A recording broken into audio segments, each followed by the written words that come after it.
Assalamualaikum anak-anak ustazah. Kaifa halukum? Bi khairin walhamdulillah. Sebelum kita belajar, marilah kita mengucap lafaz basmalah dan disambung doa belajar. Bismillahirrahmanirrahim. Rabbi zidni ilmah warzuqni fahmah wa amalan mutaqabbalan ya arhamar rahimin. Amin ya rabbal alamin. Hari ini kita akan belajar tema 2, subtema 2 tentang menyampaikan informasi dari sebuah teks. Itu burung flamingo atau burung bangau ya? Anak-anak ustazah silakan jawab di komen ya. Kira-kira yang digambar itu burung flamingo atau burung bangau. Oke? Setelah mempelajari materi hari ini, anak ustazah diharapkan mampu mempresentasikan atau menyampaikan informasi dari teks bacaan terkait dengan pertanyaan apa, siapa, di mana, kapan, mengapa, dan bagaimana. Ada beruang. Beruang, kamu lagi ngapain? Tidak melakukan apa-apa. Kalau gitu kamu mau nggak menyampaikan nilai karakter Alfitian kepada siswa-siswa ustazah? Boleh? Oke, silakan beruang. Teman-teman, setelah teman-teman mempelajari materi hari ini, teman-teman diharapkan mampu. Yang pertama, menghafal, memahami Asmaul Husna. Yang kedua, membiasakan diri berzikir kepada Allah. Ingat ya, kita harus selalu berzikir ataupun mengingat Allah. Yang ketiga, mengenal dan berlatih bersikap percaya diri. Jadi kita harus percaya diri ya, seperti aku. Yang keempat, gemar membaca, menulis, dan bercerita. Aku juga suka membaca dan menulis. Teman-teman suka membaca dan menulis tidak? Yang terakhir, yang kelima, belajar mengaitkan Al-Quran dengan kehidupan sehari-hari. Teman-teman tahu tidak bahwa di dalam Al-Quran banyak sekali pengetahuan. Dan Al-Quran itu adalah petunjuk bagi umat manusia. Oke, itu saja. Wah, terima kasih ya beruang sudah menyampaikan nilai karakter Alfitian kepada anak-anak ustazah. Sama-sama Ustazah Dila. Pelajaran kita hari ini akan berhubungan dengan hadis yang akan ustazah sampaikan, yaitu hadis dari Bukhari. Sampaikanlah dariku walau hanya satu ayat. Dari hadis ini dapatlah dijelaskan bahwa kita dianjurkan untuk menyampaikan ilmu yang kita miliki, walaupun hanya sedikit, hanya satu ayat. Contohnya, anak ustazah tahu cara membuat komik, bolehlah diajarkan kawannya cara membuat komik. Kemudian, ketika belajar, temannya tidak tahu cara mengerjakan soal matematika, boleh diajarkan temannya, tapi ketika belajar ya, bukan ketika ujian. Pelajaran kita hari ini akan berkaitan dengan hadis yang sudah ustazah jelaskan. Hari ini kita akan belajar cara menyampaikan informasi dari sebuah teks.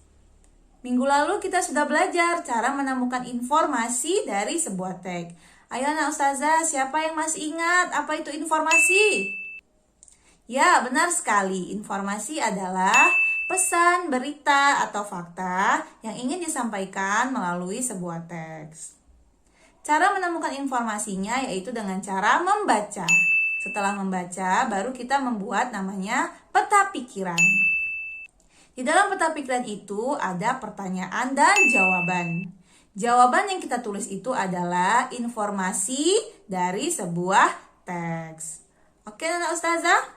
Setelah kita menemukan informasinya, kita ingin menyampaikan informasi tersebut kepada orang lain. Bagaimana caranya ustazah? Caranya mudah sekali, seperti anak-anak ustazah presentasi di kelas. Siapa yang rindu presentasi di kelas? Iya, ustazah juga rindu ya presentasi di kelas setelah pelajaran. Oke, cara menyampaikan informasinya sama seperti dengan presentasi. Yang pertama, anak ustazah mengucapkan salam. Yang kedua, menyebutkan nama. Yang ketiga, menyebutkan maksud dan tujuan. Yang keempat, menyampaikan informasinya. Yang kelima, menutup presentasi. Yang keenam, tanya jawab. Dan yang ketujuh, mengucapkan terima kasih dan salam penutup. Oke, selanjutnya Ustazah akan memberikan contoh bagaimanakah cara menyampaikan informasi dari sebuah teks. Oke, yang pertama kita harus membuat dulu peta pikiran yang berisi pertanyaan dan jawaban dari sebuah teks. Di sini Ustazah contohkan, Ustazah ambil teks berjudul Penyakit Asma halaman 57. Dari teks tersebut, setelah Ustazah baca, Ustazah membuat peta pikiran sebagai berikut. Yang pertama, apakah yang dimaksud dengan penyakit asma? Jawabannya, penyakit asma merupakan penyakit penyumbatan saluran pernapasan yang disebabkan oleh alergi. Jadi informasi yang pertama adalah penyakit asma merupakan penyakit penyumbatan saluran pernapasan yang disebabkan oleh alergi. Yang kedua, siapakah yang mengalami penyakit asma? Jawabannya kakek Husin. Jadi informasi keduanya adalah kakek Husin mengalami penyakit asma. Yang ketiga, di manakah letak rumah kakek Husin? Jawabannya di sebelah rumah Edo. Jadi informasi yang ketiga adalah rumah kakek Husin di sebelah rumah Edo. Yang keempat, kapan kakek Husin merasa kesulitan bernafas? Jawabannya ketika udara dingin di pagi hari. Berarti informasi yang keempat, kakek Husin merasa kesulitan bernapas ketika udara dingin di pagi hari. Yang kelima, mengapa orang yang menderita penyakit asma mengalami kesulitan bernafas? Jawabannya, karena terjadi penyumbatan saluran pernafasan. Berarti informasi kelimanya adalah orang yang menderita penyakit asma mengalami kesulitan bernapas karena terjadi penyumbatan saluran pernafasan. Yang terakhir, yang keenam, bagaimanakah cara kakek Husin meredakan kesulitan bernafas ketika udara dingin? Jawabannya dengan cara menyemprotkan botol spray ke dalam tenggorokan. Informasi yang keenam berarti kakek Husin meredakan kesulitan bernapas ketika udara dingin dengan cara menyemprotkan botol spray ke dalam tenggorokan. Oke?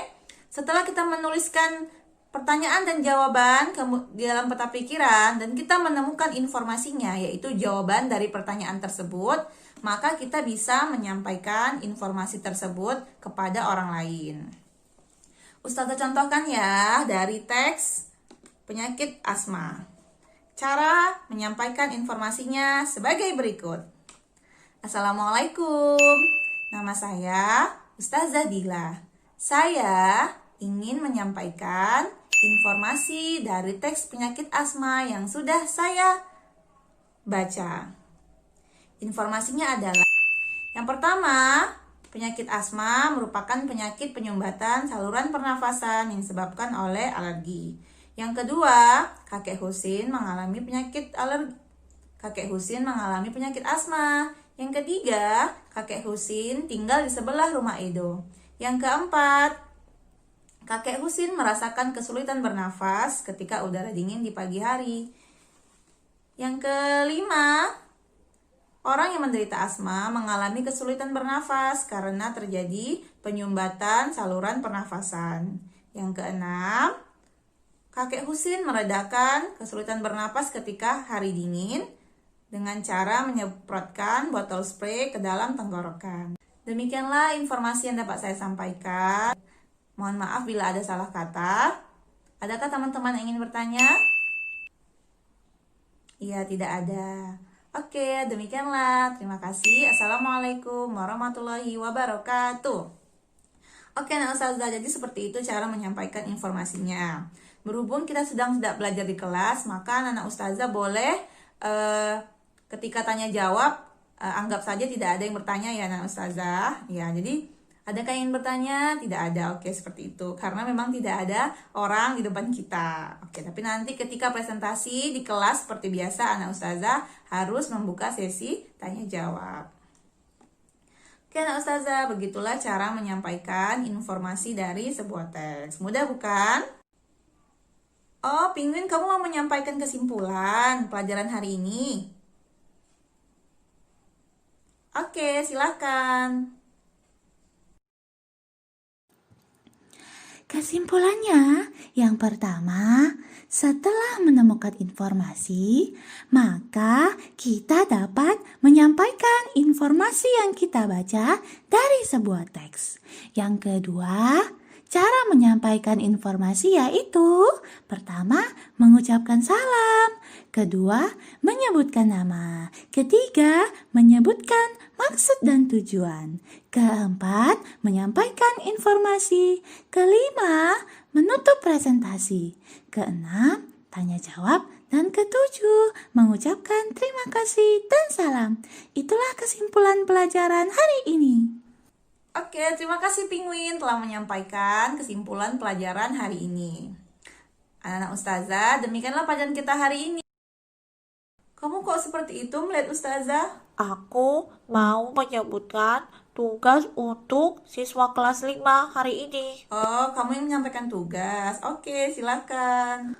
Oke, jadi tugas hari ini adalah membuat video menyampaikan informasi dari teks berjudul Kuldesak Lantaran Jerebu halaman 53 dan 54. Jadi, nanti teman-teman membuat pertanyaan dan jawaban dari teks Kuldesak Lantaran Jerebu dalam peta pikiran. Kemudian, jawaban dari pertanyaan yang sudah dibuat menjadi informasinya. Dan nanti teman-teman menyampaikan informasi itu dalam video. Menyampaikan informasinya sesuai dengan cara menyampaikan informasi yang sudah dijelaskan ya. Terima kasih sudah menyampaikan tugas untuk anak-anak Ustazah hari ini. Sama-sama Ustazah Nila. Sebelum Ustazah tutup pelajaran hari ini, ada yang ingin menyampaikan sesuatu kepada anak Ustazah. Anak Ustazah penasaran siapa? Ayo kita lihat. Hai teman-teman. Teman-teman, tetap semangat belajar ya, walaupun belajarnya dari rumah. Dan jangan lupa berdoa, supaya virus corona cepat selesai, biar teman-teman bisa belajar di sekolah kembali. Oke? Oke, terima kasih Gorila. Demikianlah pelajaran kita hari ini. Kita tutup dengan lafaz hamdalah dan disambung doa kafaratul majelis. Alhamdulillahi rabbil alamin. Subhanakallahumma wa bihamdika asyhadu an la ilaha illa anta astaghfiruka wa atubu ilaik. Assalamualaikum warahmatullahi wabarakatuh.